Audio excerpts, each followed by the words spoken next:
All right, Courtney, we're here. It's time. The Ghost Movie Project is here. Get the fog machines going. Ugh. Oh my God, I'm smoking myself out over here. That was a little heavy. The pyro and everything's going off. The budget's still the same from the Witch Movie Project, but Special effects budget. that's pretty wild right now, though. Now look, ghost movies. Are you ready for that, Courtney?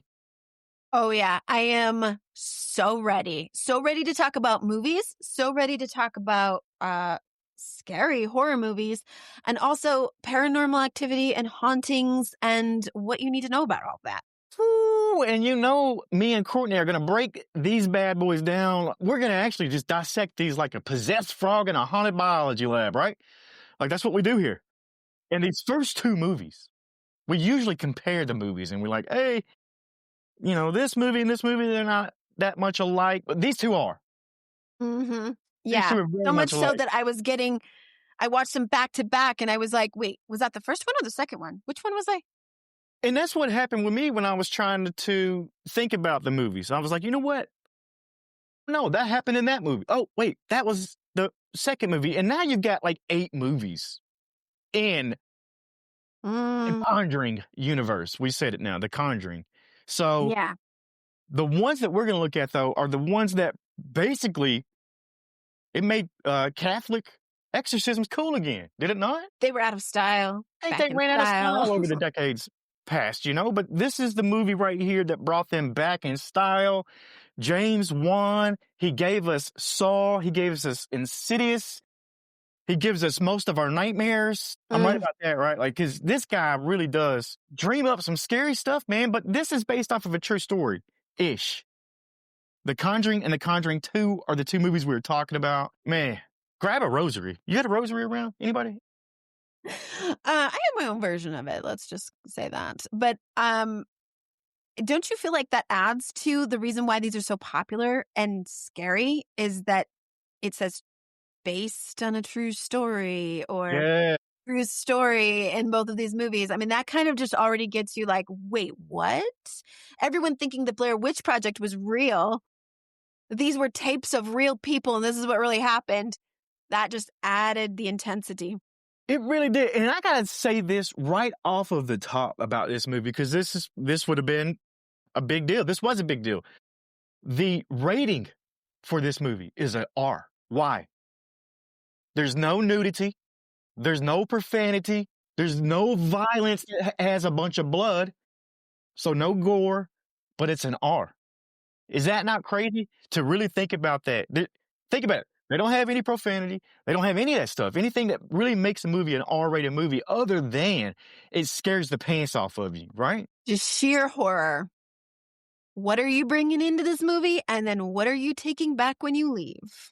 I have a lot to say about that. And when we say based on the true story, Yeah. let's talk about Ed and Lorraine Warren, the demonologist or showman, because that's kind of what it was. And if you look at when they were around, you had both sides of the spectrum. You had people who were like, "Oh my gosh, these are demons around," and then you had other people saying, "Oh, wait a minute, they're just preying on people who have a mental illness.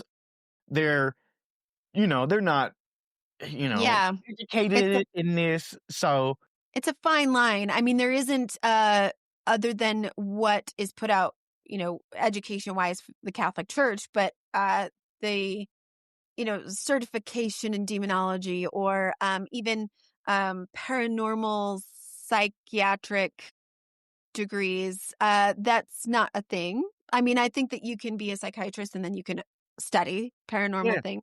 Yeah. That's definitely a thing. But it's interesting that there's this definite divide in the academic world. And there's a lot of gray area in the actual, is it mental illness or is it something paranormal, right? Well, I think part of it, too, is they weren't educated. So Ed Warren was a self-taught demonologist, artist, lecturer. Like, he didn't have the education that... I know. I thought that was Other amazing. They're going Doesn't mean around anything. with lecture halls full of people listening to them talk about this. And I'm thinking to myself, how did they get this gig? Well, That was my thought. I'll tell you how. I'll tell you how they really did it, and they were masters of self-promotion. I mean, think about it. You've got to be. All of their investigations, they wrote books on, they did lectures, movie deals that we're talking about right now, podcasts now talking about them. You know, there's everything out there. They were the best at self-marketing when there wasn't social media. There wasn't the easier outlets to do so. So it was word of mouth, newspaper articles. Back then, there was newspaper articles. The headlines would say, yes, we really do believe in ghosts. You know, I've got a couple other pulled up here.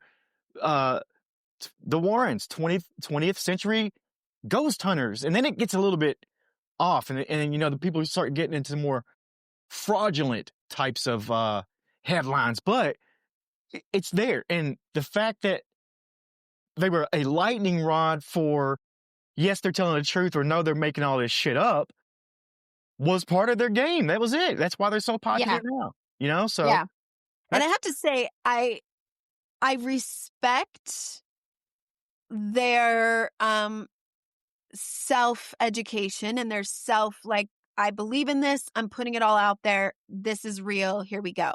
And because of what I do and because of what I understand in the world of energy and the paranormal and the spiritual, I am a believer. I've seen and experienced things I can't deny. But what I have a hard time with is the title of demonology, because where that started in, you know, in the 1600s, when King James I wrote the book of demonology and witchcraft, is condemning it, right?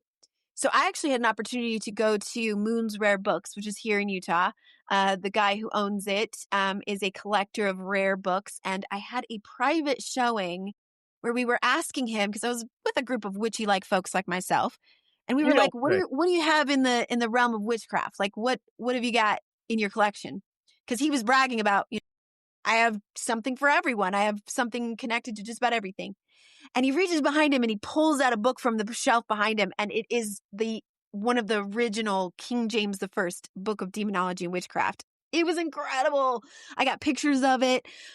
Damage that belief did. And it basically told everybody that they had to believe in witchcraft. Like, you've got to believe it's real. If you believe in Christ, if you believe in the good, you believe in the Bible, you also have to believe in witchcraft. So basically, it validated witchcraft as a real thing and then also condemned it. And then there were all of these people who just self-proclaimed demonologists and witch hunters who went around accusing and killing people who were, on average, just the average person, like myself, right? Maybe it was because they didn't like them for some reason, right? Or maybe they did have above average ability in something, and that didn't look right. natural. They were more outspoken, possibly. They were more strong-willed. I'm talking about women. And they were accused of witchcraft. Well, the truth is, witchcraft before all of that was seen and viewed as what wisdom came from their ancestors of medicine and healing practices, which is why I'm proud to call myself a witch, because if that's what it is, that's what I am. And that's what I engage with. So right off the bat, Conjuring 1, I'm like, both I respect these people, the Warrens, and what they do. And I also am like, are they part of the problem? Because right out the gate, they're like, you're being attacked. They tell this family, you have been attacked. You're susceptible to this witch. Yeah. Was she a witch? Maybe in reality, the person who was Bathsheba Sherman was someone who lived in the 1812 to 1885, a real person. And truth be told, they've come out to understand that she probably wasn't a witch. She probably was just a woman. Just living life, doing things. Got caught up, got accused, got burnt. Is that what happened to her? In the actual story, I don't know, but she did have an infant that died. Oh, I'm assuming she did, because Used of witchcraft in 1973. after she passed. That was something that came back later. The truth is, I think she died of old age. The real Bathsheba Sherman. But there was an infant that was in her care, not her own child, but someone in her care that passed. And so it made her look guilty. See, I see. So the movies show a different side of the Warrens than what people actually say the Warrens were. They kind of glorify, they kind of, uh, make them more of a compassionate type that they are there, Yeah. but that's not really how things were. But let's talk about the movies. And the real life Warrens did investigate Amityville and all these other places. They did 10,000 ghost hunt, uh, you know, where they show up on location. They do this type of thing. But the Conjuring movie is where we get our first, I guess, big picture look at the Warrens. There is another couple Conjuring movies, the Lost Conjuring movie and all that stuff. But this is the first time, and this is what really put them on the map. If not for good, it put them on the map again because they'd already been there before. Well known. Yeah. I mean, the opening scene itself, you got Annabelle right out of the gate. Not even a main plot, not even in this movie. She's not even in it. But it sets the tone. Like, and that was another real case that the Warrens investigated was the Annabelle doll. And of course, later on, she gets her own franchise, and those movies are terrifying too. But that scene, you're already like, oh man, this is not your average horror movie. Like this is I already feel something here, like, is there something here with me? And they get to introduce that there are different types of hauntings and entities, right? Because they're explaining the Annabelle doll and they're like, this is not a possession of a doll because this is a entity that has never had a life. So you already get this idea that there's actually a lot of different types of hauntings that can occur. Like sometimes we call them the dark shadows. And I know people listening right now are going to be familiar with this, even if you don't know much about paranormal activity.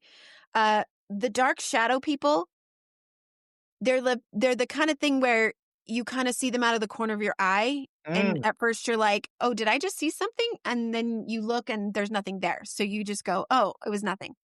But they tend to hang around. They tend to come into spaces and they kind of come in and out. There's the entities that have never actually lived a human life. So a lot of times the Catholic Church will call them demons because they were fallen angels. They didn't live in a body and have a lifetime. But I actually bought a series of these that were blessed by a shaman. Yeah. I have 4 of them that I purchased at a market, and they told me you put these at all 4 corners of your space. It keeps those shadow people away. They'll stay out of the space. I love that. Yeah. Has it worked? Yeah, I keep them in my my healing room. This room that I do all of my healing and working with clients and stuff. I have them on all 4 corners of this room, and this room is, for lack of a better term, a sacred space. Certain entities are not allowed in it, and it has a different feel. I mean, just for those that can kind of just tell, it's a different feel.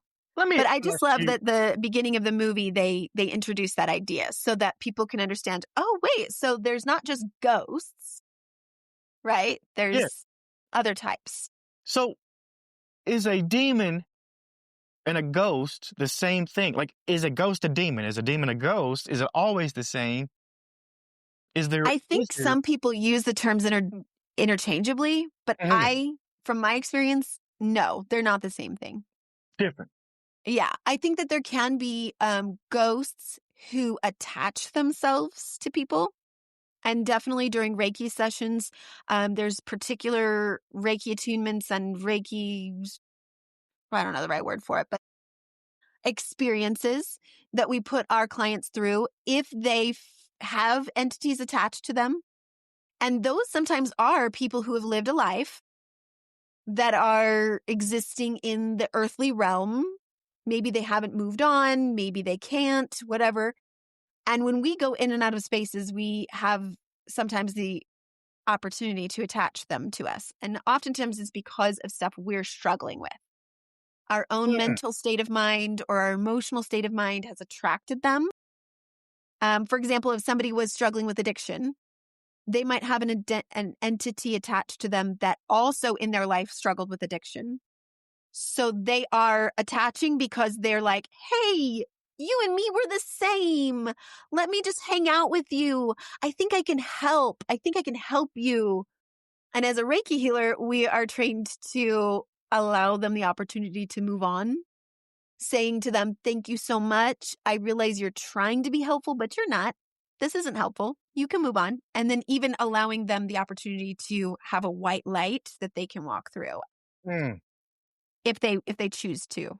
Now you talk about stuff attaching itself to people, but we see Ed and Lorraine's, what is this room? This lair. I don't know what it is, but it's got all of these possessed. You see Annabelle.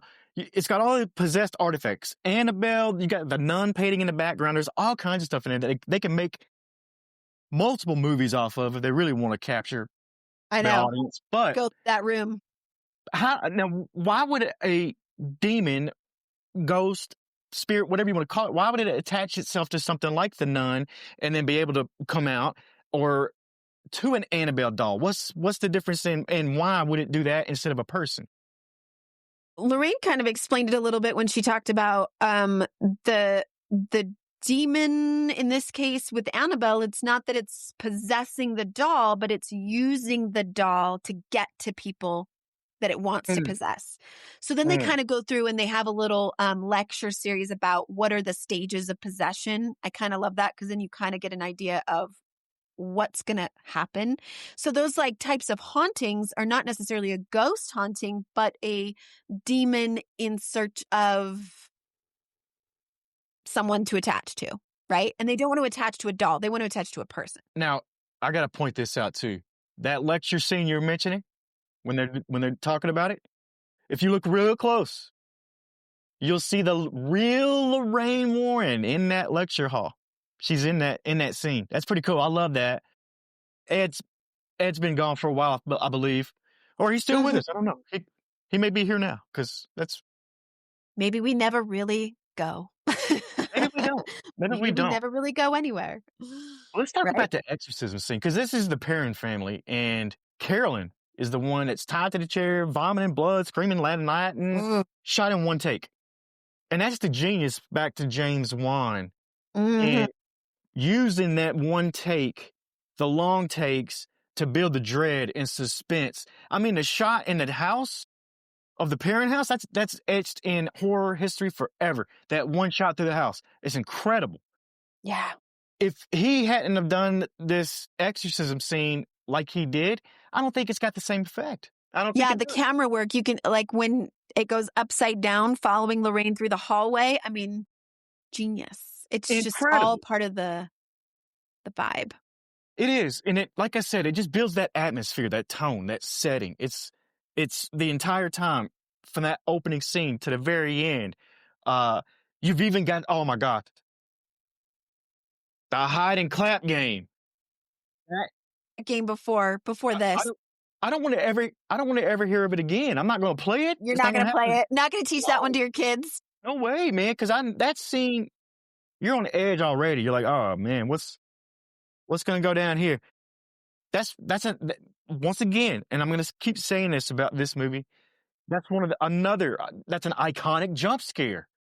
That jump scare right there will get anybody watching that movie.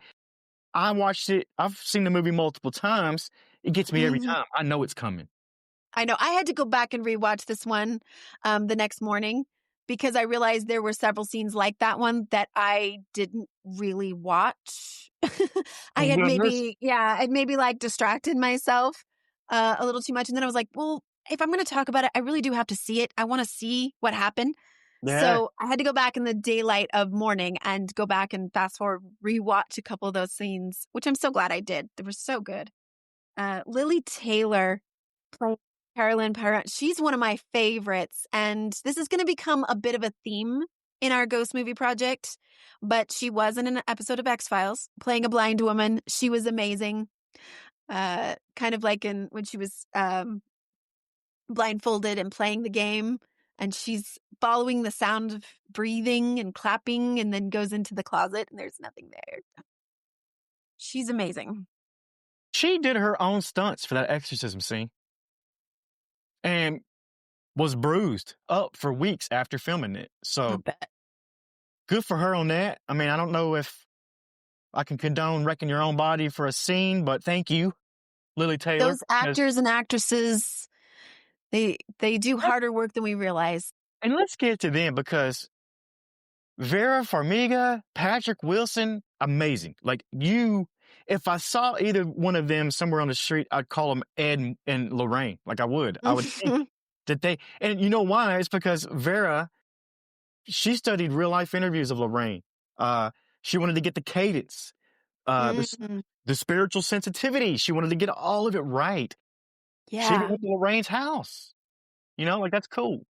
Because Lorraine is the one with this, the medium and psychic gifts, right? She's that part of the duo that her and her husband create. And one of my favorite parts about her performance is that it's not, she somehow did it in a way that's not at all cheesy.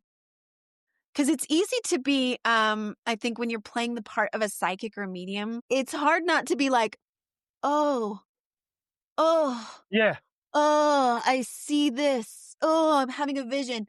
She played it so well, so underplayed that it's believable. And at no point are you like, oh, this faker who says she sees this or she sees that or whatever. She's very matter of fact when she tells the family, there is a dark entity with you. I saw it when I walked in. I saw it attached to you. I saw it attached to your children. There's this level of authority on the subject that is undoubtable. So like, she's just talking about it as if it's fact. This just is what it is. And I think that plays to her performance. It does. That's a great point. She makes it undoubtable.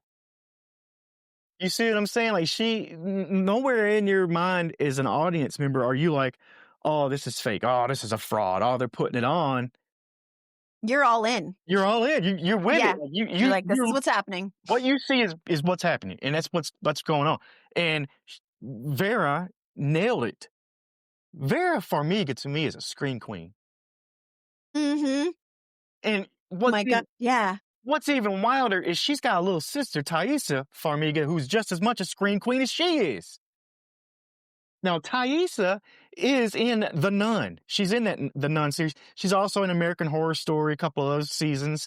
But that's the sister to Vera. And they both are in this Conjuring universe now. I'm a fan of both of them. So I have to throw that out there.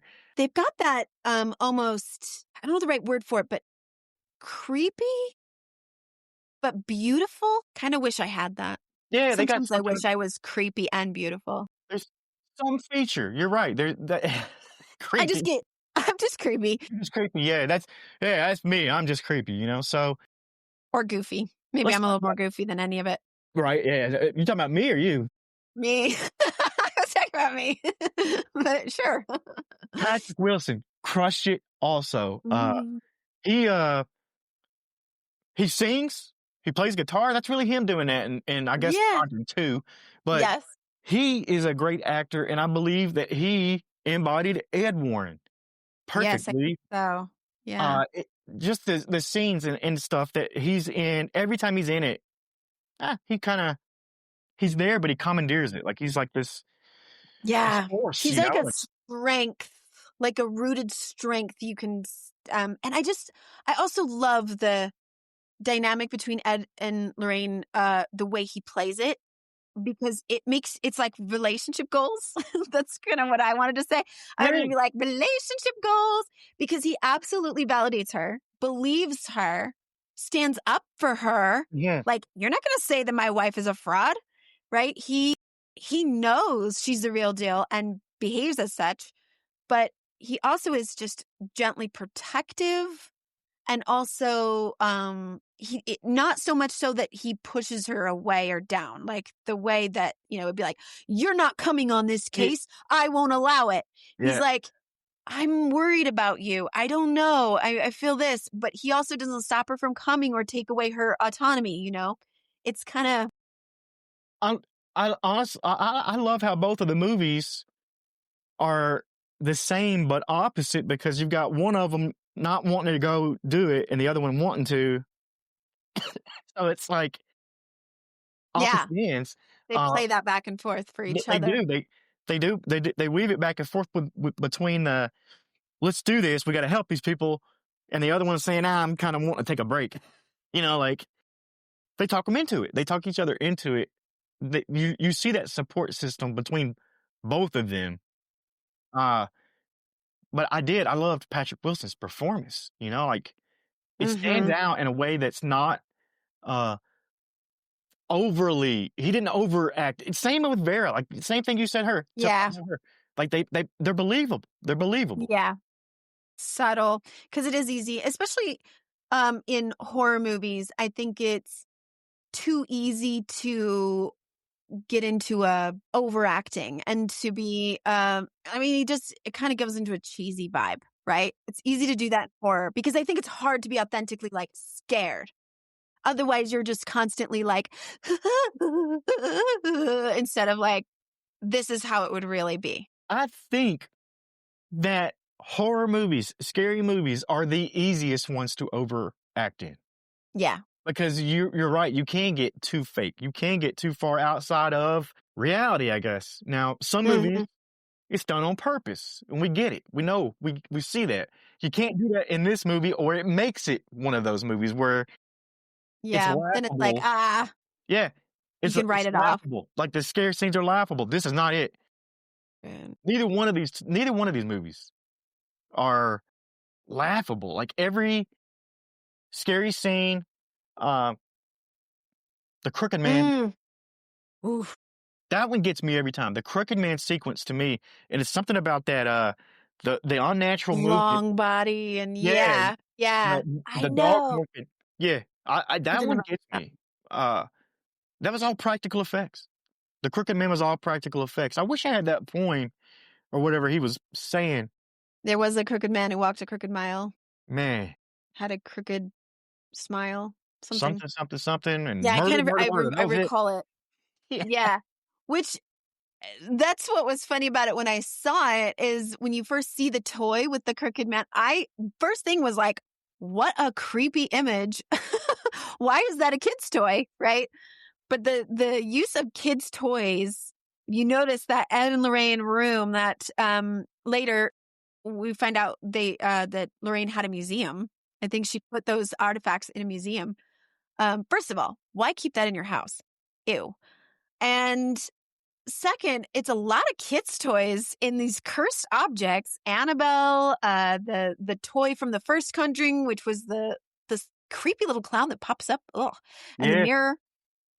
Um, yeah, a lot of kids' toys being utilized, which we find later. I don't know if you noticed, if you caught that. This is going to come up later in our ghost movie project, but there was a toy monkey. there's a monkey in there. There's a monkey in there. I did catch that. And it is a direct reference, by the way. So that's what I'm saying. That museum that they had in their house of all the artifacts, Hollywood could make movies forever off of Yeah, it's every like single we'll piece just pull in it. another one off that shelf, and it's another gold mine right there. That's it, man. Yeah, Just put your budget in there, $10 million, make 40, call it a day, make another movie. That's what they should do. And I would watch every single one of them. I love these yeah. movies. With I've this, seen, yeah, this, I've seen all the Annabelle. I've seen all the Nun movies. I've seen all of these Conjuring movies, all 8 of them, except for the last rites. It just came out. just I came haven't. out. We're gonna go see it in theaters, and well, I want to point out with the toy in the first Conjuring, it has the mirror, right? And she says this is how you can see Rory. Um, Notice how many times in ghost movies that mirrors play a part in it. And that happens in the second one when she has the vision and she pulls the sheet off of the mirror.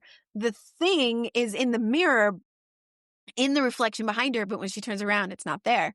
That happens so often, like almost like a mirror, Alice in the Looking Glass. It's like a portal to be able to see things that your normal eye wouldn't be able to see. Kind of gives us that impression, which just makes every time I go into a bathroom and every time I'm getting out of the shower and it's all steamy, makes it even more creepy. And then you're like, what's going to be in the mirror when I look in the mirror? Yeah. It's going to be Or behind the, me. or the classic medicine cabinet Yes. open and close and And then you somebody's in the close mirror. it and there it is. Yes. Oh, Now, are you talking about, is this scene that you're mentioning, is this Lorraine's vision where she sees the nun? Or is that later? the first time. Yeah. The Yeah. first one where they're in the house. It was the Amityville house, right? And she's doing her vision. She's doing her walk through where she's the killer. She's seeing what they saw, and then she ends up in the basement, but there's something there with her. She So has a vision. this is something too I want to point out, because this is when we the first glimpse we get to see that they went to the Amityville horror house. And this is Conjuring 2 we're talking about now, because the actual uh story of this one is the Enfield poltergeist, I believe, Mm-hmm. that's going on over here in England. London. Yeah. And so these are real life things that everybody's heard about. So that makes it even more, to me, realistic, because it is, Yeah. So, Yeah. We've all heard of things that really happened there. And, they point out, oh, well, wasn't the Amityville house, didn't it turn out to be a hoax? And that really, things didn't happen there. I've read about this and that's what they say. But there's something to just point out that energy doesn't have to have an event that happened there. The people who created that hoax stirred up energy mm, with the hoax. I mean, it doesn't totally negate that there is potentially haunting at that house, or that there's something to that. But yeah, anybody out there that says, oh, it's a fraud or whatever, go spend the night in there. yeah. Tell me you think it's a fraud. Yeah, because I'm not stepping my ass ain't getting it in none of them houses. But you know what? Actually, I think we should. I I would. would. We should spend the night in a I would do haunted it. house. What do you think? I could do it, but now that I've watched both of these movies back to back, and I'll tell you why in a second. I'm not ready yet. You're not But I'll ready tell yet. you, You gotta prepare. Let's talk about Valak, there because that's the is, nun. yeah, there's ways to protect yourself. But this nun, This is a real demon. This is a real demon in there, yeah, right? just taking the shape of a nun. And I have to say, from the first movie, Rory, the maid, and the mother, not Bathsheba, but the mother that was in the story, these were entities or spirits in the house that were not malicious. So you find out in the second one, there's this old man who died in the chair. Mm. And we think he's the one who's possessing her. And we think that he's the one that's, haunting. And you find out that it's, again, these aren't like malicious spirits. In some sense, they're trapped because of what happened to them and their energy behind their deaths, and because of the entity holding them there. They're almost like a warning system, if you think about it. The old man, he wasn't pleasant, but he was more like, they won't let me go. They won't let me go. Like pointing at who really is the perpetrator of the evil. Then that's Janet. That's young Janet there. Bill Wilkins' possession. That's the Bill Wilkins, I believe, possession. And that's when she's got this crazy, deep, gravelly voice. And she says, I'm a 72-year-old man. And then later we get to see Patrick Wilson. We get to see Ed and Lorraine sitting there with a priest. And they're playing the tape. And you hear this audio back. And he says, I think he's confused, which is what you're saying. But then we find out the Catholic priest looks at Ed dead in the eyes and says it came from an 11-year-old girl. Mm-hmm. And that's when they realize, oh shit, we better, this might need to be checked out. But you're saying like he wasn't necessarily being evil. It was just he was confused. Yeah.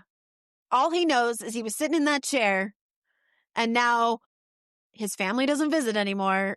He doesn't know quite where he is and what's going on, but there's definitely something keeping him there. And that is potentially using him as a channel to get Lorraine, Yes. right? Because Lorraine says, I've seen this demon before, and it's taunting me in the image of something that's sacred to her, which is her faith as the nun, right? Yep. And you see Vera's faith. I call her Vera, but you see Mm-hmm. Lorraine's faith throughout the whole series being tested.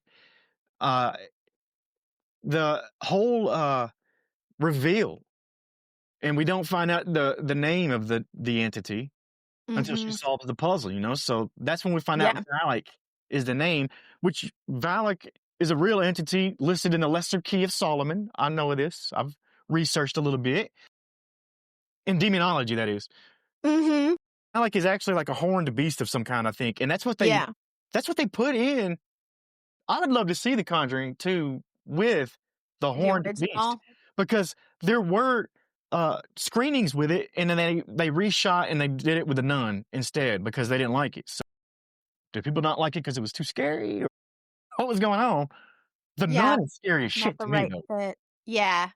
Well, again, it's like taking something that's almost blasphemous and taking something that's sacred to certain people and twisting it, warping it so that it's not safe anymore, Yes. right? Not a safe or loving or holy image anymore. What do you know about Valak? Valak. I know nothing about specific demons, almost nothing. But I do find this interesting. The whole name it to claim it kind of mythology when it comes to Catholicism. I know I've heard that before, where it's like if you can find out the demon's name, we see that in other exorcists and things like that. Name it, and then you can tame it. You can get rid of it. You can condemn it back to hell. Yeah. But I think it's interesting because I wonder, when the Roman Catholic Church was kind of taking over areas of Europe that were pagan originally, there was a lot of Celtic and Nordic and folklore about fairies and the fae folk and the other world, right? And it's fairly well known that you don't tell a fairy your name. Because if you tell a fairy your name, they can take you. Like, it's almost permission to take you into their world. And that was, to their people, to their culture, just as terrifying as being pulled into hell. The Fae folk were not seen as something cute and pretty like Tinkerbell and the Pixies. They were like, you don't mess with those people. They will not give you back. Like, sometimes they took your babies and they didn't give them back, that kind of thing. They were the ones who could and had the power to curse your crops and kill your livestock. And you don't mess with them. You respect them, but you don't mess with them. So giving them your name was seen as like, you don't do that. Yeah. So it's interesting that maybe that translated as the Catholic Church became more powerful. They kind of took that same idea, or folklore is like taking someone's name or knowing their name. I think there's some crossover there. It's interesting. Now, if you didn't catch it, if you're not eagle-eyed like myself, the name Valak is in Conjuring 2. It's in the background. It's seen 5 or 6 times. It's on the bookshelf behind. It's in there.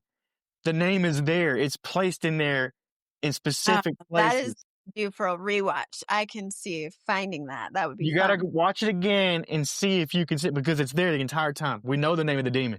You just don't know you know it, but it's there the whole movie. I don't know if that's Yeah. also I mean, yes, it is an Easter egg, but I think it's also a acknowledgement of its presence in the movie itself. Like, I think the demon is always there. Valak is always there. Yeah. Which goes to their levels of um the process of possession, right? Like it doesn't just like hit you like that. There's these things. So it's like it starts out with what looks like a haunting. It Hmm. starts out that way, but then this happens and then this happens. And a person's mental and emotional and spiritual state has a lot of play in that. So you see both of the Conjuring 1 and the Conjuring 2, those that get possessed or that are susceptible to the hauntings and the possession, they're in turmoil in some sense. I mean, the young girl in the Conjuring 2, she was the one most affected by her dad leaving, right? She was Yeah. the one that felt the most longing and was taking it the hardest and was playing around with a Ouija board. Yeah. And the music box thing too, right? Was it the music box? She had the The little little, crooked man thing. Yeah. yeah. That music box is a real life artifact at the Warren Occult Museum. People say that when they're around it, they feel like they're being watched. Hmm. So the Very Crooked pop. Man too. The Crooked Man was going to have a spinoff movie. Still might be in development somewhere with the same guy that played him here. Going to play him again. I that one would probably terrify me. It Uh, is. Javier Botet. That's who it is. He was in Wreck, Mama, Slender Man. Another. Mm, That's him. So something yeah, about that, right? I can't wait. I think the Crooked Man spinoff would be Yeah. a hit. I will say one criticism I have horror movie wise about that is I only wish that you didn't see so much of him. Mm, I feel like horror movies are more terrifying when you get the idea of something or the shadow of it or the not direct sight of it.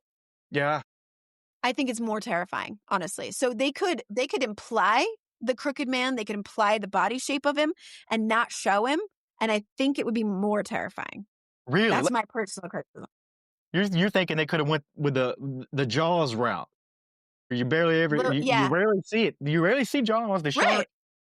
Or Alfred Hitchcock, Psycho. You don't see it exactly. You see a shadow of it. You kind of get the gist of what's going on, but it's almost more terrifying to audiences that they don't actually see it. So I feel like them showing it a little too much was too much, I guess, is what Hmm, I'm trying to say. I can see that. Yeah. Now tell me, I'm pretty much done with these two movies, and I know that something got conjured up around you. So are you ready to talk about this? Okay. All right. Let's get to it. I've been teasing it, but I just have to say, uh, the very first time I ever saw The Exorcist, this happened to me, and I wasn't ready. I didn't Mm, know anything about this, and I didn't understand what was going on, and so it was just sheer terror.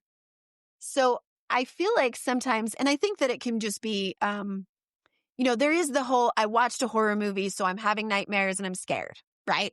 That's typical. There's some other level, I think, to possession and to entities that leaves you open and susceptible. And I felt like that's what happened when I saw The Exorcist for the first time as a teenager, is I was like, I'm having the kind of nightmares that don't make sense in the way that I just watched a horror movie. It mm, feels like an attack. And it was terrifying. I mean, just like frozen, don't know what to do terror. Uh, this time, having learned everything that I've learned, having some experience in this area, and not that I have done a whole lot of work in going into haunted houses and cleansing them and things like that. I'm not as experienced in that. But I will say that uh, I felt an attack. So the night that I watched the second Conjuring 2, and I had watched the Conjuring 1 and the Conjuring 2 back to back, night after night, thought I was just like entertaining myself with some good old fashioned horror movies, yeah, and went to bed that night. And the images that I saw in my mind when I was trying to go to sleep, I wasn't asleep. So it wasn't a nightmare. yeah. It was images attacking me that were nothing from the movie. These weren't things that I saw in the movie, like the nun, right? Which actually, my desire to draw and paint creepy, creepy images like that, thought that was interesting that it came up in The Conjuring 2 as he was painting the image, right? And he was like, it wouldn't leave me alone. I needed to paint it. I felt that before I watched this movie. I'm like, I've been drawing and doodling creepy things. I'll share that on my social media so that listeners can listen. The Practically Magic podcast Instagram, I will show the doodles that I've been making. But there were images of creatures, entities, faces that were nothing I've ever seen before. Nothing that would have come from anything else. Unless it's just my own imagination, and that's terrifying in and of itself, that my mind can come up with that creepy shit. So this was attacking. It was coming for me. And while I was trying to go to sleep and I was trying to deal with that, my husband next to me was having nightmares. And I could tell because he was kind of, breathing different. And, and that next morning before I said anything to him about what I was experiencing, I said, were you having nightmares last night? And he was like, oh, yeah. All night I was having these like bad dreams. And what was interesting is I could feel that this was an entity. This was like a specific something that was trying to get at me. So doing my own rituals of cleansing and banishing and protecting myself, I know now how to do that. One of the signals I have for myself is I turn on a Himalayan salt lamp next to the bed, and I use that as a signal. Like, I am not open for business. I am not open to talking to you. So you can go now. And I turn that light on. Another thing was, I would imagine almost like in Harry Potter when the Bogart comes out as something you're terrified of, but you can use the spell to make it into something ridiculous. I kind of do that where I'm like, okay, now you're wearing a Santa hat. And then I'm like, listen, I'm not here for you right now. I'm not open for conversation. I'm sleeping. I'm trying to go to sleep. You are not welcome here. You can go. Yeah. And it was not easy. I will say it did not go easily or right away, but I kept holding that boundary and holding a strong sense of protection. Things like tourmaline, selenite and clear quartz crystals are really good for that. So I'm just educating people. If you ever have this happen to you, get those things and have them nearby. But yeah, I was fighting off attacks till like 1 a.m. Just no. Do you know that you're not the only one? Because this has been reported worldwide from this movie. People leaving, thinking they took something with them. Yeah. I mean, they even had a priest come on both sets and bless the sets because the crew had reported strange occurrences like lights flickering, unexplained noises. So if a demon can attach itself to stuff, can it attach itself to this movie that we're all watching?